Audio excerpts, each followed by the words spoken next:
qui sont montés au créneau pour, une fois encore, exposer les dysfonctionnements. Par exemple, on nous dit que dans le département du Zou, 494 433 personnes ont été enregistrées. Ces personnes ont 12 ans et plus. Et au finish, c'est seulement 378 835 qui ont été pris en compte. Ça veut dire que 115 598 ont été omis. Dans l'OME, on dénonce également l'omission de 201 953 personnes. Et franchement, il y a des inquiétudes. Il y a des inquiétudes. On a vu les maires qui sont montés au créneau. Cette histoire de la LEPI, ça enfle nos inquiétudes en fait. Ça enfle nos inquiétudes. Et je pense que, comme je viens de le dire tout à l'heure, il revient à notre cher Harry Bako quand même, de décanter un peu la situation. C'est vrai que lui, il a l'habitude de rassurer. Depuis le début, il ne fait que rassurer. Il ne fait que rassurer. Oh, mais c'est finalement une usine. C'est finalement une usine à produire des inquiétudes. Et le problème aujourd'hui, on en a parlé hier. On en dit élection 27 février, donc normalement, et avec le jour franc, il faut quand même 15 jours pour la campagne électorale. Donc on nous a dit que la LEPI, la date butoir, c'est le 15 février. Le problème que ça pose, c'est quoi? C'est qu'on va continuer la LEPI au moment où on sera en pleine campagne électorale. C'est là où ça continue de produire les inquiétudes. Donc les contrôles, les vérifications. Et la liste électorale. Elle sera prête comme...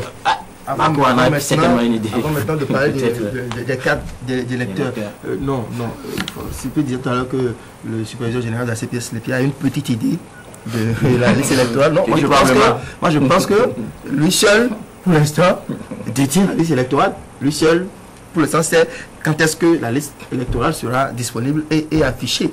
Il maîtrise à lui seul son calendrier. Les inquiétudes des maires doivent quand même, à mon avis, être prises au sérieux. Je pense qu'au lieu de chaque fois venir clarifier, répondre ou encore rassurer, le superviseur de la CPS LEPI, la Mirena et tout l'ensemble de ceux qui s'occupent de la LEPI doivent quand même essayer de rectifier l'outil là où ça ne va pas. Lorsqu'il y a des kits défectueux, les élus locaux annoncent des kits défectueux dans les endroits où on a lancé les ratissages, je pense que ce n'est pas de nature à rassurer. Il faut qu'on puisse prendre tout le monde en compte. Vous savez, la LEPI, on doit enregistrer les citoyens d'un certain âge. Et après ça, extraire la liste électorale, c'est-à-dire ceux qui ont l'âge de voter. Et lorsqu'on dit qu'on a oublié tel nombre de personnes dans des localités, ça peut être, le nombre de personnes oubliées peut être essentiellement des citoyens en âge d'accomplir leur devoir civique. Oui, c'est grave. C'est en cela que, par exemple, lorsque Léry Soglo dit qu'il rappelle le score du candidat Boniaï en 2006, pour dire que si on arrive à oublier ce nombre de citoyens, il faut voir un peu ce que ça crée comme désordre finalement au niveau des élections. Donc je pense que c'est important que l'on règle le problème. Déjà qu'il y a une grosse inquiétude, la LEPI est prévue pour le 15, l'élection pour le 27.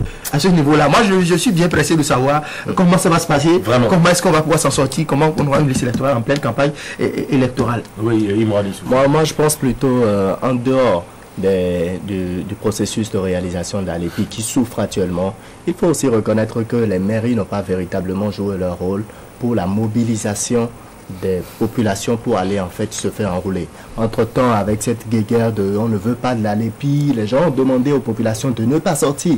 Donc, quelque part, les municipalités aussi sont comptables de ce bilan.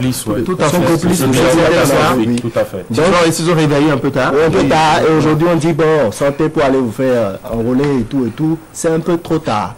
Et ça, il faut qu'ils soient honnêtes et qu'ils reconnaissent qu'ils ont contribué à ça aussi. Attendez, le message en temps a été complètement embrouillé. C'est ce que j'allais dire. Quand on répartit les responsabilités pour que chacun prenne la sienne, il faut déjà noter qu'au départ, l'opposition n'avait pas le cœur à la LEPI. Elle n'y croyait pas. Elle était en mal de stratégie et d'inspiration. Elle a appelé un moment à ne pas y aller. Elle a ensuite appelé à y aller. Ensuite, elle a apporté sa caution en envoyant des émissaires à la CPS LEPI, à la Mirena, etc. Donc, c'est assez compliqué. Donc, les populations ont eu du mal à suivre. Donc, il y a des gens qui ont compris qu'il ne fallait pas se faire enrôler. Or, c'est un enregistrement exhaustif. Parce que ça nous sert en même temps de fichier électoral et on nous l'a dit sur 10 ans. Maintenant, quand l'opposition politique sort des chiffres, je crains qu'une certaine légèreté ne discrédite les chiffres. Parce qu'à un moment, on dit 2 millions, après on dit 1 million, on ne sait plus trop comment est-ce qu'on fait ses comptes, qui est-ce qui tient la calculatrice. Donc, à partir de ce moment, il y a quelque chose, me semble-t-il, de fondamental à souligner. L'opposition politique doit prendre sa part dans les difficultés que la LEPI a eues, notamment au début. Et puis, il y a l'inimitable Arif Harry Bako avec son sourire en coin. Je crois que celui-là, il passera encore rassuré. Il s'est fait ça, il ne fera que ça jusqu'au bout. Et puisque nous parlons de ce processus-là, on a commencé l'affichage par s'acquitter. Et Dieu sait que l'affichage, ça doit prendre un temps. Après, il doit y avoir des recours. Après, la Cour constitutionnelle a un moment pour réagir. Et puis, on refera la même chose partout dans le pays. Donc, on est parti pour ne pas avoir la LEPI. Mais c'est clair. Mais moi, j'ai envie de dire, et je le dis à ma façon, je le dis le plus simplement possible, parce que c'est grave, je vais le dire gravement, c'est la Cour constitutionnelle qui nous a mis dans ce guêpier. C'est la Cour qui nous a mis dans ce guêpier, me semble-t-il. Et puis, fatalement, on fait ainsi le lit pour des contestations post-élection. Oui, Sulpice Oscar Baguili, pour finir. Oui, pour finir, l'autre problème, c'est qu'on a une opposition assez flottante. Elle est vraiment flottante. Elle a dit non à la LEPI pour 2011. Maintenant, elle semble dire oui à la LEPI pour 2011. Vous voyez, et puis elle panique. Elle panique, elle commence par dire voilà les chiffres. Et c'est vrai qu'on peut vérifier ces chiffres. Quelle crédibilité on peut donner à ces chiffres avancés par les maires? Mais une chose est sûre, il y a des oubliés. Oui, c'est sûr qu'il y a des oubliés. Mais cette opposition même ne rassure pas. Elle ne rassure pas parce qu'on n'arrive pas à comprendre sa position. Pourquoi elle avait dit non pour la LEPI? Pourquoi maintenant elle dit oui pour la LEPI? Non, parce que non, le problème c'est que le processus était biaisé. Elle s'est laissée prendre de vitesse par le pouvoir. Et maintenant, elle est devant le fait accompli. Elle a perdu le jour où elle a voté la loi, la fameuse loi 2009, 18-13 mai. Du 13 mai. C'était foutu. Voilà. Merci. On va retrouver maintenant Héribert Labelle-Adjovi pour l'actualité hors du pays. Et cette actualité nous amène directement dans les méandres des relations sino-américaines. Quand Hu Jintao rend visite à Barack Obama, qu'est-ce que ça peut donner? La réponse dans un instant.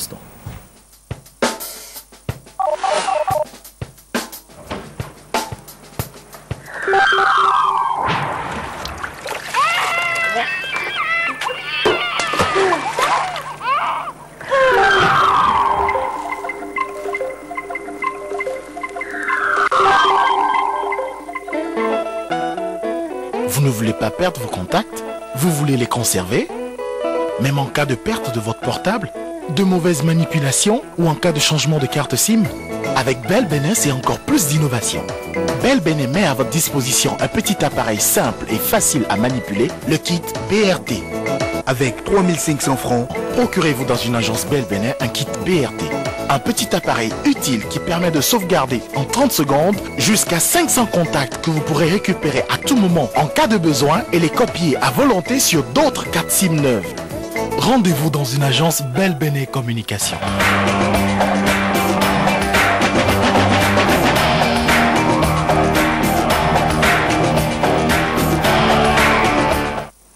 Voilà donc la chronique internationale de ce jeudi matin. Il paraît que les ennemis intimes sont ensemble depuis hier. Bonjour Héribert Labelle-Adjovi. Bonjour François Messon, chers téléspectateurs, bonjour.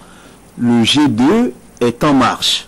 Depuis hier, et ce jusqu'en début de week-end, le président chinois Hu Jintao est en visite d'État aux États-Unis. Une visite d'une grande portée historique en ce début de 2011 et 2 ans après l'investiture du 44e président des États-Unis d'Amérique, Barack Obama. À l'occasion, les 2 hommes d'État vont revisiter le partenariat stratégique entre les 2 pays, parler des réformes du système économique mondial, du système des Nations Unies et de jouer carte sur table sur nombre de dossiers qui les divisent. Le premier sujet sensible d'entre tous, c'est le taux de change de la monnaie chinoise. Jusque-là, Washington a demandé en vain la réévaluation du yuan pour équilibrer les échanges commerciaux qu'il juge trop favorables à la Chine. Il sera aussi question de la guerre de leadership que les 2 superpuissances mondiales se livrent en Asie orientale. On sait que Pékin ne voit pas de bon œil que Washington vende des armes à Taïwan Et Washington, à son tour, reproche à la Chine de développer son industrie militaire, surtout au vu et au su de tout le monde. Mon intime conviction, c'est qu'on peut choisir ses amis, mais pas ses voisins. La Chine et les États-Unis d'Amérique ont beau se détester, ne serait-ce que parce qu'ils sont les deux grandes puissances mondiales, donc des voisins en termes économiques, et ils sont obligés d'adopter des positions consensuelles sur les grandes questions internationales. Il y va de leurs intérêts géostratégiques et de l'avenir de la planète. Ils sont obligés d'être donc, ne serait-ce que des ennemis intimes. En dehors des échanges commerciaux où il sera question des contrats de milliards de dollars et de la réforme du système des Nations Unies que toutes les grandes puissances mondiales admettent comme incontournables, sans aller plus loin, Barack Obama et Hu Jintao auront sûrement à se renvoyer la balle sur bien des sujets qui fâchent. Sur la question de la réévaluation du yuan, sauf improbable coup de théâtre, les deux hommes se sépareront dos à dos. Il est vrai que les efforts de ces dernières années de la part de Pékin sont jugés insuffisants par ses partenaires occidentaux. Mais le pays du milieu peut, en retour, accuser celui de l'oncle Sam d'avoir, il y a de cela quelques mois, dévalué le dollar. C'est, comme on pourrait dire, du 50-50 ou encore du moitié-moitié. Sur la question de la guerre de leadership que se livrent les deux superpuissances en Asie orientale, voire dans le monde, l'une et l'autre ne pourront rien y faire. Les stratèges militaires indiquent la nécessaire adéquation entre puissance économique et puissance militaire. Autrement dit, un pays ne peut rester économiquement puissant sans être militairement puissant. Pékin est dans cette logique et entend d'amener le pion à Washington sur le continent asiatique et surtout partout sur la planète. Si l'on sait que les États-Unis ne s'avoueront pas vaincus, on peut dire bonjour à la course aux armements, comme durant la guerre froide. Incroyable, mais vrai. Voilà donc pour la chronique de ce jeudi matin, eh bien vous avez parlé de l'époque de la guerre froide, mais depuis l'eau a coulé sous le pont, les données ont changé et diplomatiquement parlant, chacun a essayé de revoir sa position. Mais Sulpice Oscar Baguidi, il faut le dire, ouais, effectivement, on a l'impression que ce sont des ennemis intimes qui se retrouvent depuis hier. Oui, parce que si on a fait la comparaison avec la guerre froide, avant même l'installation du téléphone rouge dans les années 60, oui. Je pense qu'il n'y a jamais eu ce genre de relation. De relation. Et on parle aujourd'hui de la visite la plus importante d'un dirigeant chinois aux États-Unis depuis 30 ans. Depuis 30 ans, pour des raisons évidemment pertinentes, parce qu'on a passé une année 2010 à empoisonner par des éléments qu'on connaît, la monnaie qui revient encore sur le tapis, et il va la souligner par rapport à la monnaie chinoise qui doit être réévaluée. On a la crise dans le domaine naval qui a été forcément discutée, et bien évidemment la question éternelle des droits de l'homme. Et pour la première fois, Obama a osé en parler. Il a beaucoup parlé de cette question-là. Et la visite a été beaucoup plus rehaussée aussi par quelque chose qui se fait rarement aux États-Unis, le dîner d'État. Beaucoup de dirigeants n'ont pas eu ce privilège. Obama n'a accordé ça une seule fois, et c'était au Premier ministre indien. Et le dirigeant chinois l'a eu hier, le dîner d'État. Et puis là où on est un peu insatisfait, disons peut-être même déçu, c'est que Obama n'a pas osé parler du prix Nobel, aujourd'hui en prison, Liu Bao. On n'a pas osé, parce qu'on a tenté de parler des droits de l'homme, on en a beaucoup parlé, mais on n'a pas fait sortir. On a fait sortir, ça veut dire qu'on sait bien que la Chine est très allergique à cette question des droits de l'homme.